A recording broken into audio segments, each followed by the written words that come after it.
Sejarah kita lanjutkan lagi membahas deepening dan broadening daripada Tai Chi ini.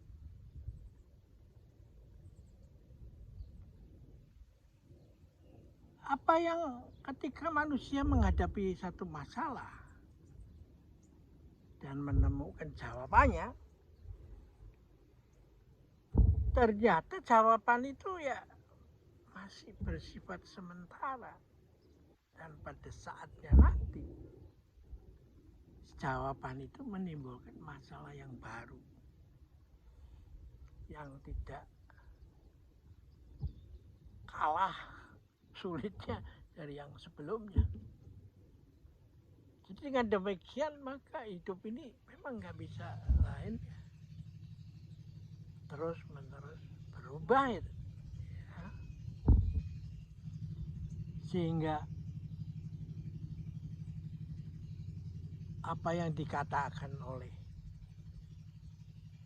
Charles Darwin, survival of the fittest, itu ternyata nggak bisa dilaksanakan seperti yang terjadi sekarang ini toh.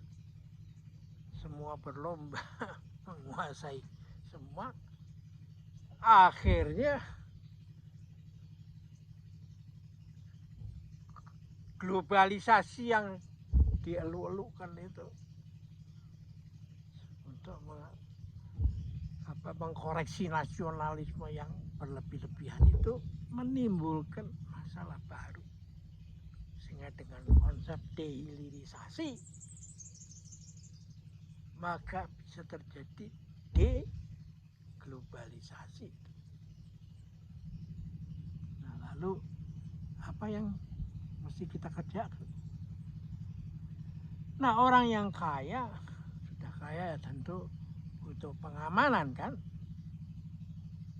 satpamnya dan harus kuat kan, dan karena mereka mencoba mencari hubungan pada fakta-fakta berdasarkan keamanan itu. Ada fakta NATO apa segala macam itu ya, suatu perjanjian kerjasama supaya kalau yuk menyerang anggota kami, maka kami akan melindungi dia. Nah, ini bisa berjalan lama terus, tapi juga nggak bisa selesai juga, karena orang harus mempunyai pangkalan militer yang terdekat di situ dan setiap saat bisa dikasih komando untuk melakukan tindakan pengamanan toh, atau yang mobile dengan kapal induk kemana-mana toh. Yang ada bahaya dia datang ke situ. Jadi semacam satpam itu.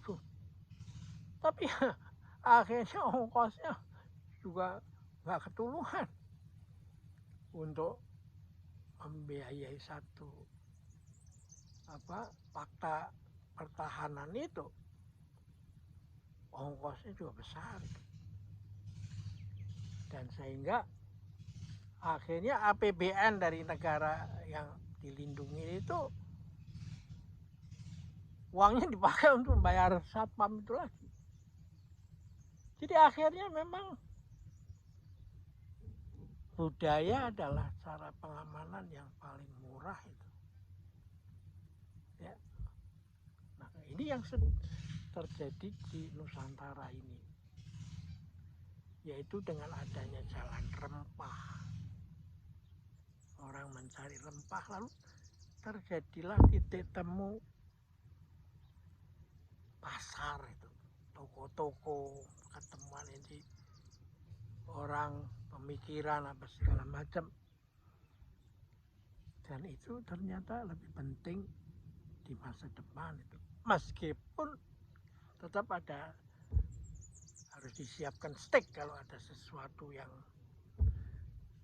terjadi, tidak sampai kebakaran itu sudah terlanjur meluas kemana-mana.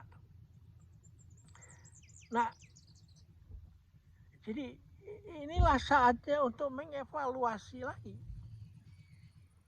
bagaimana supaya perdagangan senjata itu bisa dikendalikan secara wise itu, tidak malahan menjadi suatu bisnis baru yang supaya omsetnya terus naik diperlukan perang. Kalau begitu ya pusing juga. Nah disinilah menarik juga Tai Chi itu, karena Tai Chi yang Nusantara yang style ini, klasik ini, tidak pernah merilis power itu, selalu akhir dari suatu gerakan menjadi awal dari gerakan berikutnya. Nah asnya yang di tengah ini menyebabkan kalau dia didorong, dia bisa kembali, bisa menarik balik ke tengah. Kalau dia ditarik, dia bisa kembali ke tengah. Itu untuk self defense. Tapi dia mempunyai bekal juga, kemampuan dengan demikian ketika kita didorong, si pendorong itu kita tarik sekalian supaya dia jatuh tersungkur. Nah ketika kita ditarik, kita ikutin tenaga dia sehingga dia jadi terpental. Ya, jadi inilah prinsip-prinsip dasar, the way of thinking, why Tai Chi lalu menjadi sesuatu yang merupakan kebutuhan zaman sekarang ini. Ya, oke, kita akhirin pertemuan kita di sini. Sampai jumpa lagi.